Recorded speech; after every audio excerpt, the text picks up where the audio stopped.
Você está viajando através de outra dimensão. Uma dimensão não só de imagens e sons, mas também da mente. Uma jornada a uma maravilhosa terra, cujas fronteiras são as da fantasia. Há um sinal logo à frente, avisando que sua próxima parada será em Além da Imaginação. Now we have done all we could do. If we've been successful, well and good, there are no problems. But if, on the other hand, this final treatment has not achieved the desired result, please remember, Miss Tyler, that you can still live a long and fruitful life among people of your own kind. All right, Miss Tyler, here comes the last of it. I wish you every good luck. Olá, ouvinte! Tudo bem? Eu sou a Angélica e estamos aqui para gravar mais um episódio de Além da Imaginação, a série clássica. E eu estou aqui com o meu parceiro, Marcos Noriega. Tudo bem, Marcos? Tudo certo. Tudo certo, Marcos. Você está nas sombras? Deixa eu ver seu rosto, por favor. Só depois que eu tirar as bandagens. É isso. Hoje vamos falar sobre o episódio Eye of the Beholder, né, que também é intitulado The Private World of Darkness. No caso, o episódio ele foi transmitido em 11 de novembro de 1960 e oficialmente ali é o episódio número 42, né, seguindo ali a série, né, pela numeração, sem ser por temporada assim, direta, e sim pela numeração de episódios.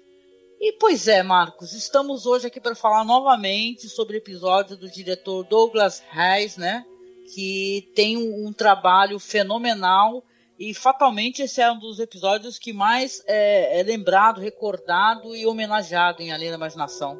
Sim, esse é um dos episódios, tanto em termos de escrita quanto de realização, mais ambiciosos de toda a série. É um momento assim de qualidade altíssima da história da televisão, né? E nas listas aí que as pessoas fazem de melhores episódios, esse está sempre. Ele não é bom sem razão. Você tinha um grupo ali de criadores top, né, que trabalhavam. Você tinha o Rod Serling escrevendo, o Douglas Heyes era um dos melhores diretores que você tinha em atividade na televisão e entre os melhores que dirigiram episódios do Além da Imaginação. Você tinha o William Tuttle, o maquiador, né, chefe do departamento de maquiagem da MGM, estava presente nesse episódio. Você tinha o Bernard Herrmann na trilha sonora e você tinha o George Clemens na fotografia. Esses caras normalmente não trabalhavam todos juntos no mesmo episódio. Apareciam, né, o trabalho deles em um, em outro. Esse episódio reuniu toda a nata. E aí não podia ser diferente, né? O negócio foi inacreditável, o resultado. Sim, um resultado memorável, né? Até inclusive é curioso, né, que assim a produção é do Buck Houghton, né? Uhum. E ele, quando soube como é que ia ser a estrutura do episódio, né, um episódio que ele não pode mostrar o rosto, né, dos atores, das atrizes, o cara ficou desesperado, né? Foi aí que o pessoal sacou o Douglas Heyes, né? Porque realmente é um trabalho assim de movimentação de câmera primoroso, né? E tal. A gente vai se aprofundar um pouco mais sobre isso daí. O episódio conta com a Maxine Stewart, que ela faz a voz, né, da personagem, da Janet. A Donna Douglas, que vai fazer a atriz que aparece no final. O William D. Gordon, que ele participou de um episódio que a gente já comentou nessa temporada. É o Nervous Man in a $4 Room. Exatamente. Nesse episódio ele faz o George, né, que é pode dizer o antagonista, né, do personagem, né, vai ser o antagonista. Também tem a Jennifer Howard e o Edson Stroll, né. De qualquer maneira, é um episódio que ele tem muitas questões de curiosidades, a gente tem muito o que falar aqui, né, até sobre o que o episódio aborda, como ele aborda, e também, é claro, sobre depois o que foi feito, né, porque foi feito depois um remake mais pra frente do episódio, e também, é claro, foi feito ali na Galeria do Terror, o episódio ali da segunda temporada chamado Different Ones, né, o Diferente, que também tem uma coisa do Eye of the Beholder, né? Então acho que na questão de curiosidades, acho que a gente pode começar aqui pelo título. Acho que o ouvinte vai gostar de saber, né, que apesar do episódio ser conhecido como Eye of the Beholder, ele é intitulado também como The Private World of Darkness, como eu falei, por questão de que já tinha uma produção, que inclusive era uma produção voltada ali para público de escolas e tal, acho que institucional, né? E já tinha esse título. Ou seja, os caras ameaçaram processar a Cayuga Productions, né? Se tivesse o mesmo título. Uhum. Vê só que curioso, né? Ou seja, o episódio foi ao ar com o título O Mundo Privado das Trevas, né? Sim, que não é um título ruim. Famoso. Não é um título ruim. Eu acho que o Eye of the Beholder é por causa daquele ditado também, né? Aos olhos de quem vê, né? Que aqui no Brasil seria assim, como é que é? O feio fica bonito aos olhos de quem vê, algo do gênero, né? Só com uma versão americana nesse ditado. Uhum, isso mesmo. Ele foi adaptado também para uma transmissão de rádio, se eu não me engano, esse episódio. Acabou virando também... Como vários, né? Tem vários episódios que foram feitos ali depois para rádio, né? Aliás, são muito bons para quem gosta, entende inglês e tal. Vale muito a pena, porque eu estava escutando alguns episódios, pelo menos trechinhos, né? Aquela degustação, e são impressionantes, minha gente, são muito bons mesmo. Depois a gente pode comentar um pouco como é que foram essas outras adaptações, né? Mas a gente começa então aqui a contar, né, do que se trata o episódio, Marcos. Faz uma sinopse pra gente, que depois a gente conversa um pouco mais sobre isso. Sim, o episódio se passa dentro de um hospital, onde uma moça chamada Janet Tyler, ela tá com o rosto completamente envolto em bandagens, e a conversa do médico e das enfermeiras ali, a gente sabe que ela provavelmente é uma pessoa com um rosto muito deformado, estranho, enfim, e que desde pequena ela teve dificuldades em conviver, né, por conta disso, e ela já passou por 11 tentativas de tratamento para ver se o rosto dela se torna o rosto de alguém normal, digamos assim, né, um rosto que não tenha nenhuma característica que seja aberrante ou chamativa, como provavelmente o rosto dela tem. A gente não sabe exatamente que tipo de deformidade ela tem, porque ela está com o rosto tampado por bandagens. E o episódio todo, quase todo, aliás, ele é em cima do desespero dessa mulher, da antecipação que a gente tem de saber se essa intervenção que ela sofreu vai dar certo ou não, para ela poder ter uma vida normal. E também a gente acaba sabendo mais pra frente que além de tudo ela precisa que esse procedimento seja bem sucedido, porque eles vivem ali sob um governo autoritário, e que exige que as pessoas tenham uma certa conformidade de aparência também para serem aceitas. Caso contrário, elas podem ser ou exiladas para guetos ou até exterminadas. O episódio foi ao ar foi em plena Guerra Fria também, né? E o Serling já tinha tido vários problemas com censura nos roteiros, né? O roteiro é dele, a gente não comentou, mas o roteiro é do Serling, né? Então ele fala muitas vezes nas entrevistas, inclusive naquela entrevista ao Mike Wallace, que ele usa a fantasia, né, e tal, o extraordinário, a zona crepuscular, como a gente gosta de chamar, para poder falar sobre questões sociais e políticas também, né? O Eye of the Beholder, acho que ele, em muitos episódios, ele trata isso daí de uma maneira muito certeira e específica, né? Porque o episódio, claro, o Marcos está contando aí, ele tem uma questão do totalitarismo, porque a personagem que é interpretada... Olha, eu tenho que elogiar, porque eu achei sensacional o jeito como a Maxine Stewart faz aquela movimentação, sabe? Ela usa as mãos, né? Como ela não tem o rosto para poder se expressar e tal, ela usa as mãos e tal, ela torce as mãos, chega quase a ser uma pantomima, né? Então o jeito como ela faz as atuações, que você simpatiza com ela, o tom de voz dela é sempre baixo, né? É mantido de uma maneira tímida, né? É quase uma vítima se vitimizando, né?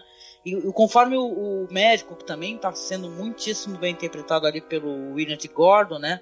O tom de voz com que ele conversa com ela é calmo, tranquilo. ela vai passando toda essa questão da insegurança, ela vai se enfurecendo conforme ela vai conversando, né? Primeiro ela pede para tirar as bandagens, né? Aí ela fala quanto tempo vai levar, aí depois ela pede para ir na janela. Conforme ela não vai tendo respostas, assim que consiga consolá-la de alguma maneira, ela vai se enfurecendo, né? Ela começa a falar um absurdo que o Estado ele determine como é que você tem que ser, como é que tem que ser sua aparência, por que tem que ser assim. O Estado não tem que obrigar a gente a fazer as coisas, né? E você, sendo uma pessoa inteligente, você vai, obviamente, lendo nas entrelinhas, né? O que eles estão querendo dizer exatamente. Eles querem que as pessoas tenham uniformidade, não apenas de pensamento, mas como de aparência. Eles usam a questão da beleza, da feiura, no caso, que o episódio vai tratar, para falar em questão de totalitarismo e tal, de ditadura, né? E, poxa, eu tenho uns textos legais aqui para recomendar no final. Mas dá aí tua opinião, querido.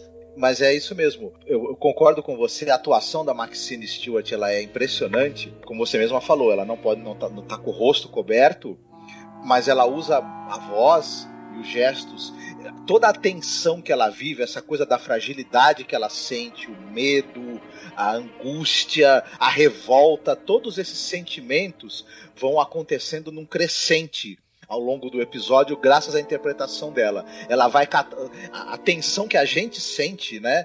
A apreensão que a gente sente, o desespero que a gente vai sentindo por conta dessa personagem, ela catalisa tudo isso na atuação dela e vai levando a temperatura dramática do episódio cada vez mais para cima. E é um negócio impressionante como é comovente. Como você logo simpatiza e você tem uma empatia logo de cara por essa personagem. E, aos poucos, como você também falou, a gente vai percebendo que toda essa situação ela tem uma metáfora, né? Tem um detalhe aí, mais pra frente a gente vai ver o que acontece exatamente quando ela tirar as bandagens, e isso tudo acaba funcionando como... na verdade é uma metáfora para o totalitarismo, para a uniformidade de pensamento, de sentimento, e a destruição total do que torna as pessoas singulares. Essa leitura acontece em vários níveis diferentes. É um negócio assim muito interessante e que ainda tem uma interpretação meio aberta. Você pode interpretar esse episódio de N maneiras, né?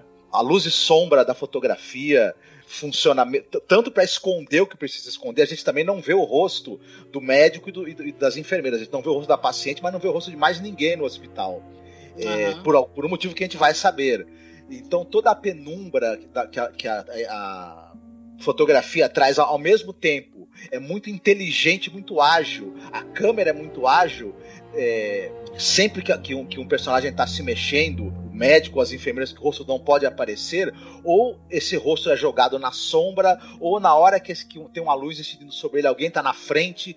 Só que todas essas movimentações para esconder o rosto dos personagens, elas são muito orgânicas, elas são muito naturais, não fica parecendo que foi algo forçado.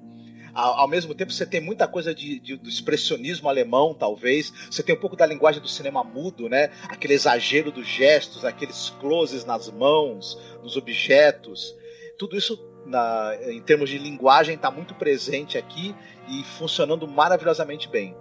A trilha também do Bernard Herrmann contribui para essa tensão crescente que o episódio tem. Desde o início ela é tensa, mas ela vai aumentando, né? A tensão, até que chega um momento em que ela chega a ter uma coisa quase heróica, né? Que é o momento em que a personagem vai se revoltar e tentar fugir dessa situação também.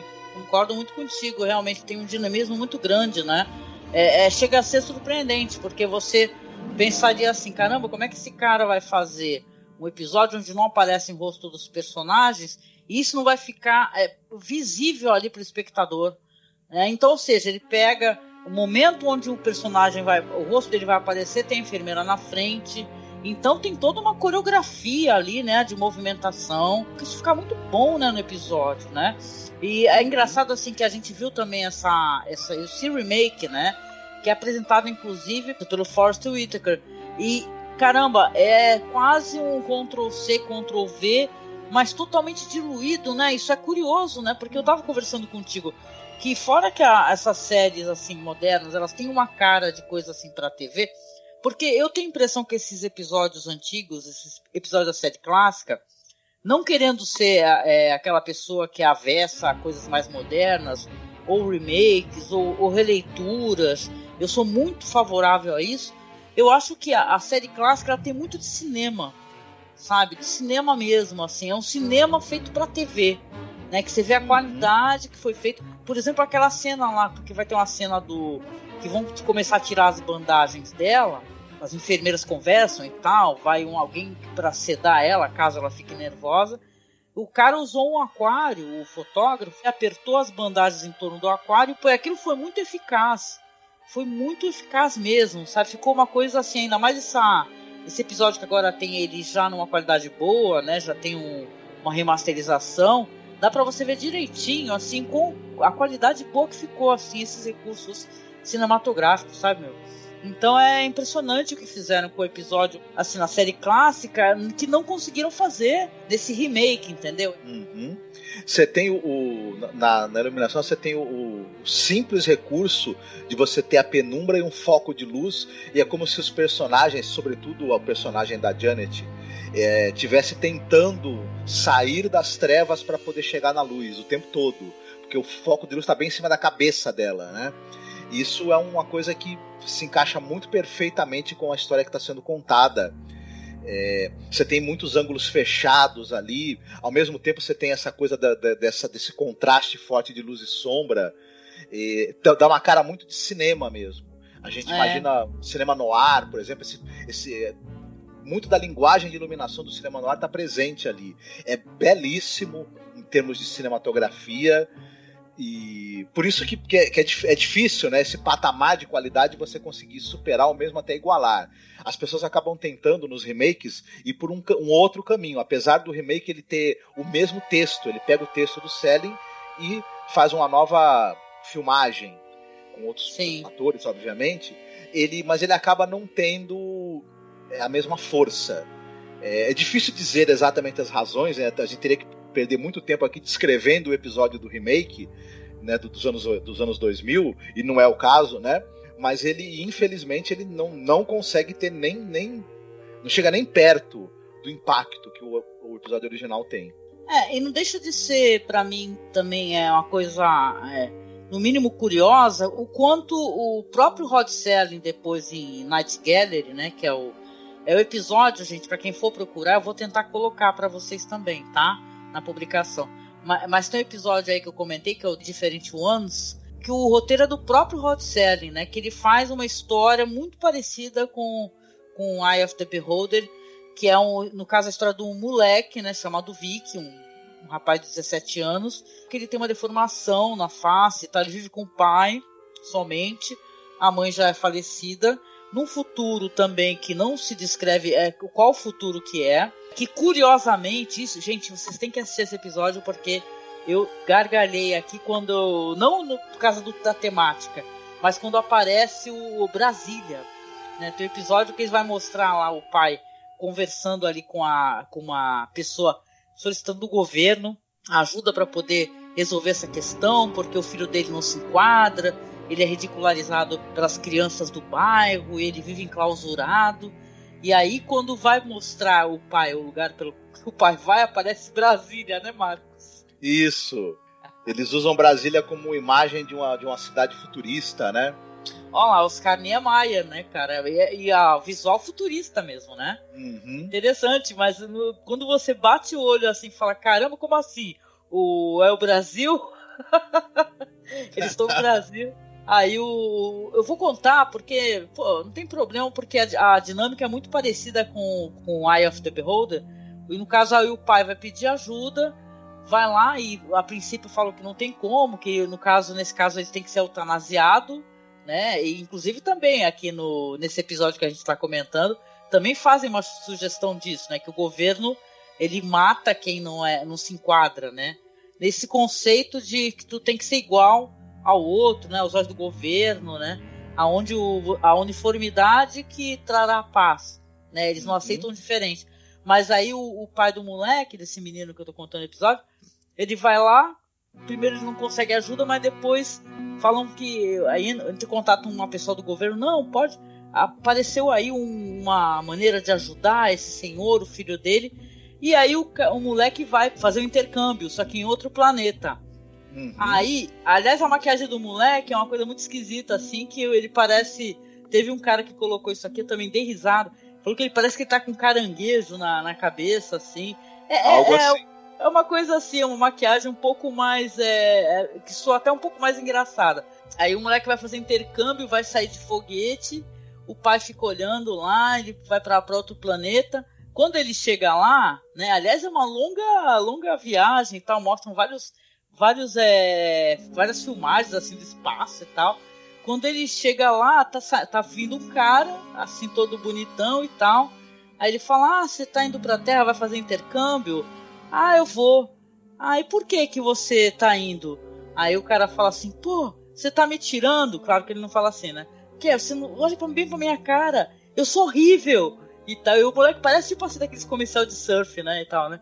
Eu sou horrível, não sei o que. Aí daqui a pouco chega a galera do... Aí daqui a pouco chega a galera, as moças e tal, pra recebê-lo, e todo mundo fica dando risadinha. Que gatinho, ai, sossega aí. Ou seja, ele vai estar totalmente à vontade com pessoas que têm exatamente a mesma aparência que ele, que é uma maquiagem onde parece estar com caranguejo na cabeça. Então é uma coisa curiosa. Desculpa essa longa parte. Pra mim, uma coisa que é um destaque desse episódio é a presença do grande ator, né, falecido em 92, o Dana Andrews. O pessoal talvez lembre dele de Laura, dos Melhores Anos de Nossas Vidas, Da Noite do Demônio. E ele tá bem coroa nesse episódio. Não, tá super. Aliás, a participação dele é pequena, mas ela é muito instigante, muito emocionante. Ele consegue passar a emoção que é você ser obrigado a mandar o teu filho para um outro planeta porque ele não se adequa, né? E ninguém o aceita, né? Mas voltando aqui ao Eye of the Beholder, a gente vai ter ali, contando o final do episódio, as bandagens vão ser removidas, né? A gente vê que começa um discurso ali de um líder que a gente, claro, já compreendeu que é um líder autoritário, que começa a falar sobre isso, ser contra o diferente, e aí as bandagens dela vão sendo removidas aos poucos, o médico vai conversando com ela, enquanto isso, pensa ele que tranquilizando ela, né? Falando, olha, se não der certo, se por acaso depois dessa intervenção você realmente não tiver com a aparência adequada, você vai ser mandada para um programa onde você vai ficar com pessoas iguais a você, sabe? Então tudo soa um alarme, né? Todas aquelas falas macias, e mesmo o médico sendo uma pessoa que visivelmente você vê que ele não concorda com a maneira como estão estigmatizando as pessoas que são julgadas como pessoas diferentes. E ela vai tirando a bandagem, vai removendo pra gente ali, aquelas gases, né?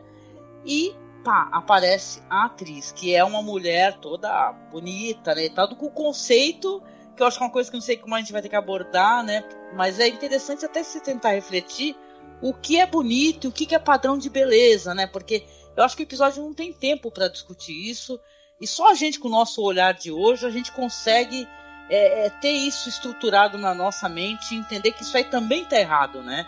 O que é bonito? Por que a loira é bonita? Entendeu? A mulher branca e loira, né? Sim, ele brinca com essa nossa percepção ele parte da nossa percepção preconceituosa, né? Que bonito é quem é plasticamente, né, harmonioso, magro, branco, enfim, todas essas coisas que a gente acaba tendo, né? E ao mesmo tempo ele também tenta pegar uma camada, porque a gente não falou, né, mas eu já vou entregar, que a gente descobre que ela tem um rosto que nós consideraríamos normal, bonito, e na verdade as outras pessoas todas têm um rosto deformado, estranhíssimo, e todos iguais, né? Tanto homens quanto mulheres, jovens, velhos, eles têm exatamente o mesmo rosto, que é difícil de descrever para quem não assistiu o episódio. Tem uma boca torta que não permite que você tenha nenhuma expressão nela, não dá para você sorrir, ficar com raiva, enfim, os olhos, as sobrancelhas não se mexem, enfim, todo mundo tem o mesmo rosto e a mesma expressão sempre. E ele brinca com essa coisa de que se você padroniza, qualquer diferença vai ser vista como feiura, mesmo que não seja necessariamente feio, né? É verdade. Então é uma coisa curiosa, assim. Feio é o que não se parece com todo mundo. Isso também e tem essa coisa que eles falam, que tentaram, né, vários procedimentos com ela, mas o rosto dela não se molda ao que eles querem de jeito nenhum, mesmo com os procedimentos médicos mais modernos. A gente imagina que isso é uma metáfora para as pessoas que elas não se enquadram. Por mais que você tente condicioná-las a ser igual a todo mundo e a obedecer e etc., algo dentro delas que não se sabe explicar exatamente façam que elas sejam rebeldes e não se conformem nunca, né? Por mais que até elas queiram, elas falem, pô, seria tão mais fácil eu conseguir ficar igual a todo mundo e ficar de boa aqui, ser aceito, mas enfim, tem essas várias leituras assim que a história, a maneira como ela é colocada dá, e possivelmente teria outras, né? E essa coisa do que você falou mesmo do médico, né? Ele não aceita isso, né? Ele há muito contragosto, ele aceita, mas ele também não sabe, ele se rende, né? Ele acha errado, mas ele faz porque ele é um funcionário, tem que levar a vida dele. Então, ele mesmo não gostando, não concordando, na verdade ele está sendo cúmplice, né? Desse tratamento. Sim. Com toda certeza, é só você pensar nas palavras do cara que está fazendo o discurso, né, o líder totalitarista ali, que ele está falando assim, uma única normatividade, uma única moralidade, precisamos eliminar tudo que é diferente como se fosse um câncer, né? Aí você reconhece esses discursos inflamados do Hitler, do McCarthy, do Trump, do Putin, do Bolsonaro, né? Você reconhece traços de vários governos que tem essa questão de limpeza étnica e tal. Se a gente for pensar nas guerras que acontecem até hoje, nos povoados em guerra, né? Povo sem bandeira e tudo. Então assim, gente, visivelmente uma crítica mordaz e muito perfeita sobre a questão do totalitarismo. E o episódio continua atual, muito atual, é impossível. Infelizmente, ele continua atual, né? Podia não estar, podia ser uma coisa que a gente deixou no passado, mas infelizmente está bem, né, up to date. Os Monstros Estão na Rua Maple está atual, o Eye of the Beholder está atual. Então tá difícil, né, gente? Quando a gente começa a refletir que, na verdade, o cara fez um episódio ali que tem mais de 40 anos, sei lá, 50 anos, e continua assim, cara, super atual, porque a gente não mudou, né? O mundo não mudou muito pouco, né? Então o episódio é maravilhoso. Eu acho um grande episódio mesmo, assim, para você pegar esse episódio como um ponto inicial para uma reflexão do mundo que a gente está vivendo, de como é que a gente está tentando, às vezes, se assimilar e ser igual aos outros, né? E isso daí a gente não está falando nem só do que a gente julga assim, o pessoal que a gente julga que é do mal, mas quando a gente tenta, se moldar a características assim do que é aceito, né? Você não ter mais a tua identidade. Então é interessante como a gente pode utilizar esse episódio para poder conversar sobre muitas coisas. Muitas coisas assim. E o Selling foi certeiro nessa. E como você mesma tocou no assunto, né? Se você inverter essa lógica, num mundo onde todo mundo fosse bonitinho e tivesse uma pessoa com uma deformidade, com um rosto estranho, como é o rosto daquelas pessoas, né, do episódio, essa pessoa seria vista como um monstro e ninguém ia querer olhar para o que ela tem por dentro, né? Ela seria julgada pela sua aparência exterior e, claro, seria também socialmente, né, seria muito difícil. Elas seriam pária, exato. Como naqueles filmes, né, o Homem-Elefante, ou então o Marcas do... Acho que é Marcas do Destino? Marcas do Destino. Isso, que tem a Cher, né, no filme. Até o Freaks, né? Esse clássico do terror. Ia ser muito bom a gente poder ter um debate aqui sobre essa questão do que é bonito, do que é feio, porque a gente entende que o Selling, ele colocou isso daí para ser uma metáfora sobre totalitarismo, né? Mas acabou esbarrando num outro preconceito sem querer, né? Porque se a gente for entender essa mulher, falar, nossa, mas essa mulher é linda, né? Então a gente vai aceitar também aquele conceito do que é bonito, né? O próprio diretor mesmo, quando ele foi fazer escalar, né, os atores, as atrizes, primeiro, claro, eles foram ver as vozes das pessoas que foram de costas, né? Fazer o teste. Fazer o teste de costas. Mas essa atriz que tem essa maravilhosa atuação, onde ela não mostra o rosto dela em nenhum momento, ela não era, veja só você, bonita o suficiente, né, para ser a atriz do final. Claro que a gente entende que tem um propósito, né, para isso, né, eles querem mostrar alguma coisa, mas eles também estão incorrendo no mesmo erro, né? Não é interessante? Sim. Aí eles chamaram a Dona Douglas, que o pessoal deve lembrar, ela é a pessoa, ela ficou, o pessoal talvez lembre do rosto dela, que ela foi a Ellie Mae Clampett em vários episódios da Família Buscapé, né? Enfim. Putz, do clássico, né? Não é, claro, né? Da série clássica. Isso. Não é da refilmagem, né? E tudo. Mas é isso mesmo. E outra coisa, você não precisa estar numa ditadura, né? Para o diferente ou quem é considerado feio ser discriminado e ser socialmente excluído. Isso acontece de usos e costumes nas democracias, ou nas ditas democracias, né? E tudo. Esse nosso... a gente é bombardeado por comerciais, por propaganda e por N conceitos do que é ser bonito, né? Como a gente já falou, você ter um rostinho harmonioso, um corpo magro, etc. e tal. E quem não tá nesse padrão sofre, né? Socialmente e principalmente por conta da nossa sociedade de consumo, né? A tal beleza se torna um consumo também, um produto de consumo que tem um preço. E se você não tem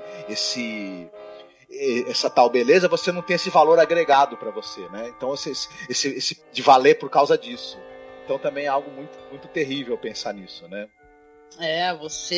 E a gente conversa sobre a série clássica e recorda que na Rússia, por exemplo, porque a gente está falando de pessoas de beleza e tal, e na Rússia eles estão querendo realmente criar guetos para homossexuais, entendeu? De gente que não aceita o diferente, de gente que não aceita pessoas que vivem sua vida de uma outra maneira, né? Sabe, eles existem, né? Existem hoje. A gente está falando de questão do belo e do feio, do que é considerado belo, do que é considerado feio, mas basta você ser pobre. No Brasil basta você ser negro. Então, é uma discussão que ela leva adiante, né? Tem muito que se conversar sobre isso daí, e eu acho que vale a pena, assim, se você não assistiu, eu duvido, eu acho que quem chegou aqui é fã, né? Reassistir e fazer essa... Saca? Você não importa sim qual que é o teu alinhamento político, apesar que no fundo a gente sabe que importa, né? Mas assim, você tentar refletir um pouco o mundo que você está vivendo, você enxergar esses traços de totalitarismo, de ditadura, frases de ódio, frases voltadas contra a minoria, sabe? De deboche, desejos de morte, de eliminação. Então a gente, nós, né, seres humanos, a gente tem esse potencial sempre de mudar a nossa cabeça, independente do que a gente pensava. Eu acho que eu e você, Marcos, todos nós, né, ninguém, já falei isso num outro episódio, ninguém aqui nasceu um cristal de maravilhas e tal. Todo mundo foi, com o tempo, mudando o seu olhar, né, foi desconstruindo alguns preconceitos. Então é muito legal a gente pegar um episódio como esse e levar ele para uma outra reflexão, né? Uhum. Mas é isso, no final, Janet, ela foge no hospital, a gente vê que ela vai se deparar em uma sala, né? Ela até joga ali um negócio ali na televisão com o cara fazendo lá o discurso de ódio dele, né? De ódio, de uniformização dele, e aí ela vai parar numa sala, se assusta. Com o que ela se assustou? Porque tem um galã, né? Sei lá, né? Ali um cara parecido com ela, que no caso é bonitão. Que por sinal, né, Marcos, é o cara lá que você estava comentando comigo, do Trade-ins, né? De um outro episódio também, que a gente não comentou ainda. É o ator Edson Stroll, que era um cara, assim, realmente muito bonitão, muito atlético, e ele vai aparecer, pelo menos em mais um episódio da série, que é o chamado... o episódio que tem o título de Trade-ins, que também é um episódio muito bacana e que também dá margem a várias discussões. Quando a gente chegar até ele, vamos também ter muito o que falar. A gente não citou ainda, estamos perto do final do episódio, né? Mas teve essa maquiagem que a gente comentou, teve uma série de dificuldades para ser realizada, porque você precisava maquiar 10, 12 pessoas.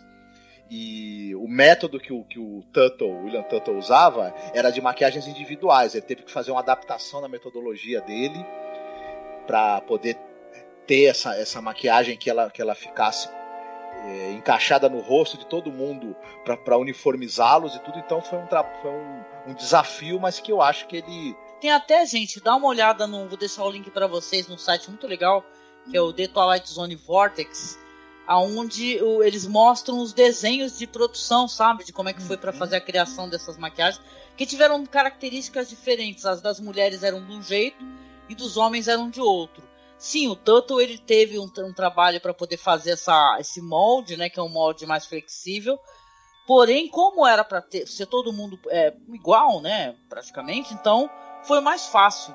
Que eu saiba, foi um pouco até mais fácil porque só os olhos mudam, né? Você vê, ela é feita propositalmente, é muito interessante o jeito como é feita a boca, nariz, bochechas ali, a testa, que você não tem expressões mesmo, né? Que nem você falou, não tem como sorrir, não tem como que o nosso rosto ele é cheio de músculos, né? E tal, e a gente faz muitas expressões, né? Só que esses rostos não. Então ficou interessante, só no final que mostra assim. Inclusive eles fazem uma coisa proposital para poder confundir o espectador, porque tem um momento, tem uma mulher que tá com um molde desse masculino, né? Uhum. Sim, exatamente. Enfim, é um final chocante, que na verdade é quase como se fosse o terceiro plot twist, né? Porque você tem o primeiro quando... ela tira as bandagens, a gente descobre, né, que a nossa expectativa foi invertida. Depois, quando a gente descobre que é um totalitarismo, depois, quando a gente descobre que, enfim, é um plot twist em cima do outro que a gente recebe, né? E o que você acha desse final, hein? Que no final dá a entender que ela fica mais tranquila e aceita viver nesse gueto, né, com esse cara que aparece. O que você acha desse final? Sim. Eu achei perturbador esse final. Pra mim. Ela tá acostumada. Ela também é interessante. Ela também, você percebe, tem dentro da cabecinha dela o conceito de enxergar a diferença como feiura, como algo indesejável, né? Algo repulsivo. Tanto que ela deseja muito, de certa maneira, que conseguisse integrar.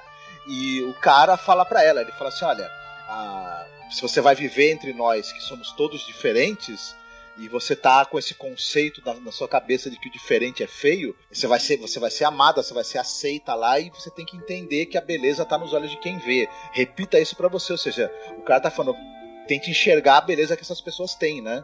A beleza da diferença. Se acostume a perceber a diferença como bonito também, como algo bonito, algo apreciável, para você poder viver integrada lá, né? Porque, de certa maneira, essa diferença que ela possui em relação aos outros, ela não gosta, claro, é o motivo da exclusão dela, mas ela tem que passar a ver com outros olhos.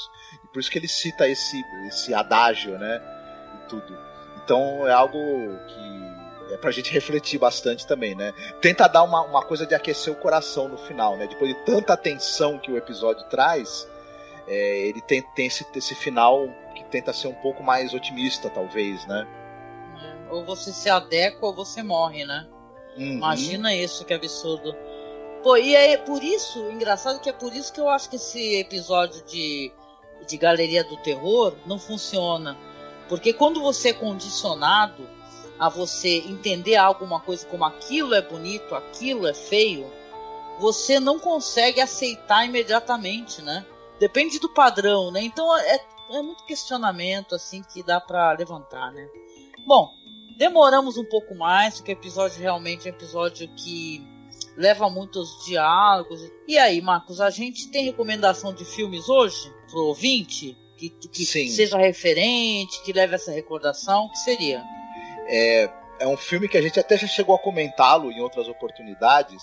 É um filme do diretor Jorge Franju, um filme de 1960, baseado num romance daquela dupla Boileau-Narcejac, que é a dupla que também escreveu o livro que baseou o filme do Hitchcock, Vertigo. Enfim, é um filme de terror francês, Os Olhos Sem Face, né? Les Os Sans Visage, que é justamente essa questão de alguém que que usa uma máscara o tempo todo porque tem o rosto deformado por algum motivo, e a luta desesperada do médico, que é o protetor dessa personagem, para fazer com que o rosto dela volte a ser um rosto normal, né? Um rosto que não amedronte. E como isso tudo passa por cima de toda e qualquer barreira moral e vai se transformando num conto de horror daqueles, assim, um filme impressionante. Tem uma cena famosa que fez com que as pessoas saíssem do cinema e algumas pessoas até desmaiassem na época. Claro, hoje essa cena talvez não tenha o mesmo efeito nas plateias que estão acostumadas a ver sangue e tripas, né, voando na frente da tela copiosamente, mas é um filme absolutamente sensacional. Quem não viu ainda e gosta de filmes de terror e suspense e mistério, veja pra ontem. Pois é, a atriz até ela faleceu não tem muito tempo, né? Acho que foi ano passado que ela faleceu. Sim.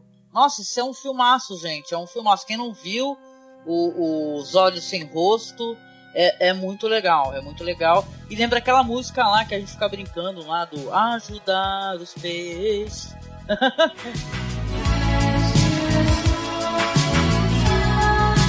Ajudar o peixe, ajudar o peixe, ajudar o peixe, got no human grace, your eyes not a peixe.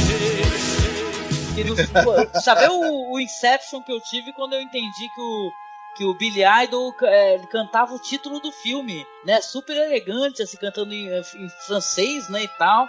E a gente aqui zoando, cantando Ajudar os Peixes, né, na música dele. Nossa, foi muito bom, gente. Vi e revi já várias vezes. Esses caras, eles têm uns livros incríveis, assim, tem vários filmes legais, que a gente já deve ter até comentado em algum podcast, com certeza. Sou louca pra fazer, por sinal, um podcast sobre esse filme. Nossa, muito. Sim. Eles são autores do livro que inspirou Os Olhos Sem Rosto, o Vertigo, No Corpo que Cai, As Diabólicas, enfim. Nossa, né, que é outro vários filme filmes incrível. Uhum. Pois é, a minha recomendação aqui, eu vou recomendar uma obra que eu acho que ela traz a mesma angústia, né?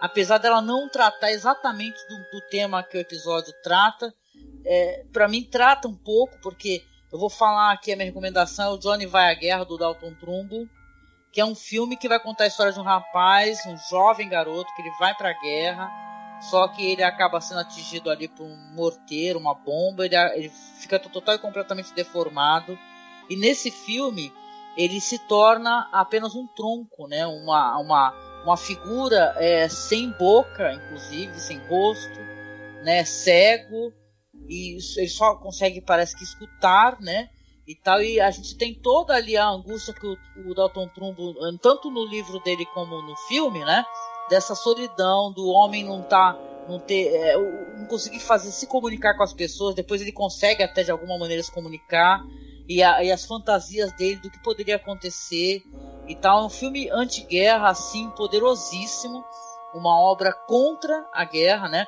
O Trumbo, inclusive, que eu me lembre, ele até queria, no caso, assim, quando ele fez a publicação, falar não era nem da Segunda Guerra Mundial, acho que era da Primeira, né, Marcos? Que ele estava querendo...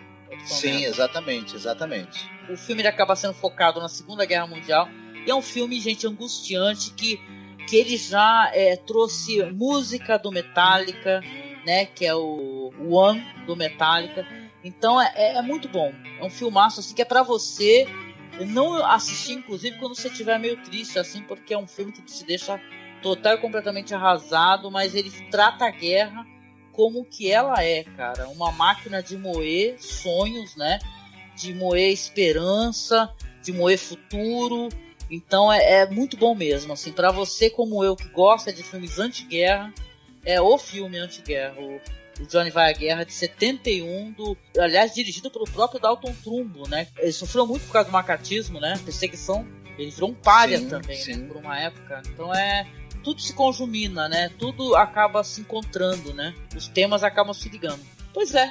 E aí, nós estamos agora brincando, escolhendo musiquinhas no final, porque a gente curte, né? Escolher música e também gosta de fazer coisas diferentes, né? Conforme as temporadas vão avançando, a gente vai inventando e agora a gente tá escolhendo música.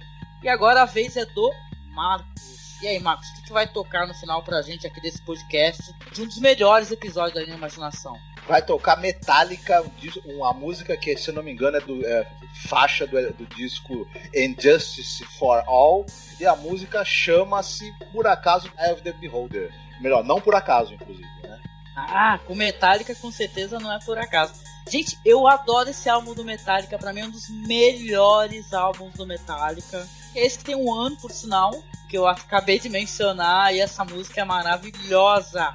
Muito bom, muito bom. E chegando aqui ao final do nosso podcast, é claro, a gente agradece aqui que você está nos acompanhando, está escutando as nossas opiniões. Convidamos você, pelo amor de Deus, a você comentar aqui o que você acha do episódio, o que você acha das nossas opiniões, se você concorda, se você discorda. Tá tanto aqui esse espaço no YouTube, como no nosso blog, tá? Que é lá no site, que é no masmorracine.com.br. Tem espaço de comentários para poder você dar a sua opinião. Então você vem aqui conversar com a gente, tá? Não deixa a gente falando sozinho não, tá? E você também pode acessar lá no Facebook a nossa página. A página é Masmorra Cine. Tem o nosso grupo que é Fãs de Além da Imaginação. Nosso grupo que ele está crescendo com o tempo. Só tem pessoas legais, maravilhosas. Todas, claro, compartilhando ali as suas impressões sobre Além da Imaginação. E também acessar o Twitter. Se quiser seguir a gente no Twitter, tá aí @masmorra_cast. É claro, a gente sempre deixa o convite no final para você colaborar com o nosso trabalho, para que a gente consiga manter o nosso site no ar, nos apoiando, doando qualquer valor, tá? No Padrim é só você acessar o link, tá na publicação no YouTube e também no site. Tem o Padrim do Masmorra e também tem o Colabora Aí, que a gente criou também nessa plataforma para poder ter o apoio dos nossos ouvintes, dos nossos amigos que querem nos ajudar. E a gente termina aqui o episódio, hein, Marcos? Tocando Metallica, espero que você goste, tá? Eu amo. Oh yeah. Oh yeah. Tocando Metallica, Eye of the Beholder. E a gente se vê aí no próximo episódio de Além da Imaginação. Fiquem bem, se cuidem. Beijo, tchau.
Freedom, my speech was that they will bear.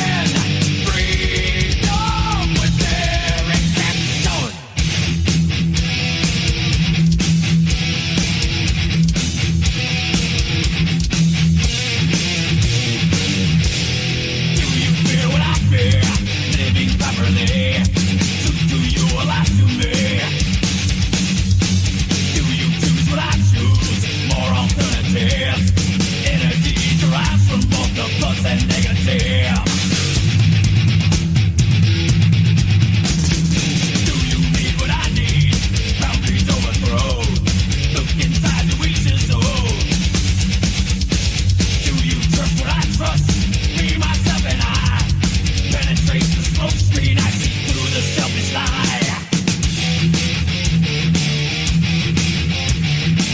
Doesn't matter what you see or intuit what you read. You can do it your own way. If it's done just how I say.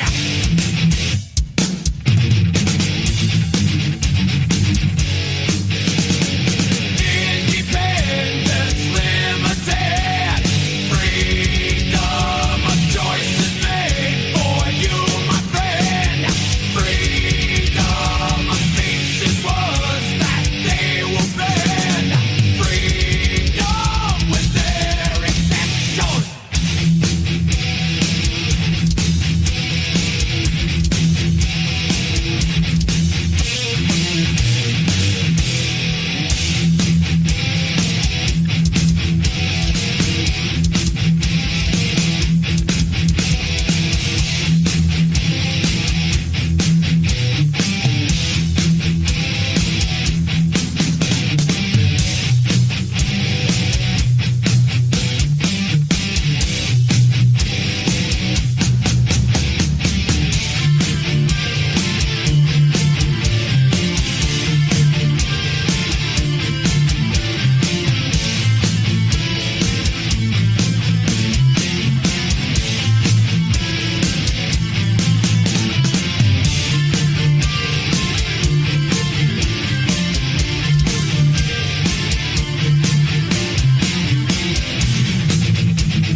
Do you know what I know? Your money and your wealth.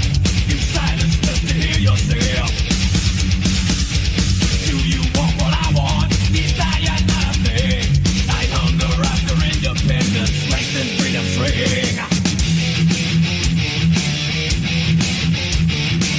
Doesn't matter what you see or intuit what you read. You can do it your own way. If it's done just how I say.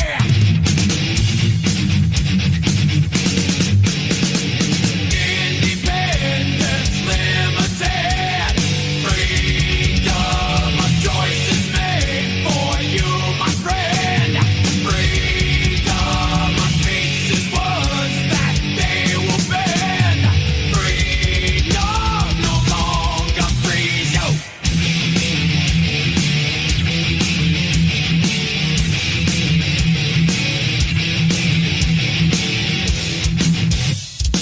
Doesn't matter what you see or intuit what you read. You can do it your own way. If it's done just how I say.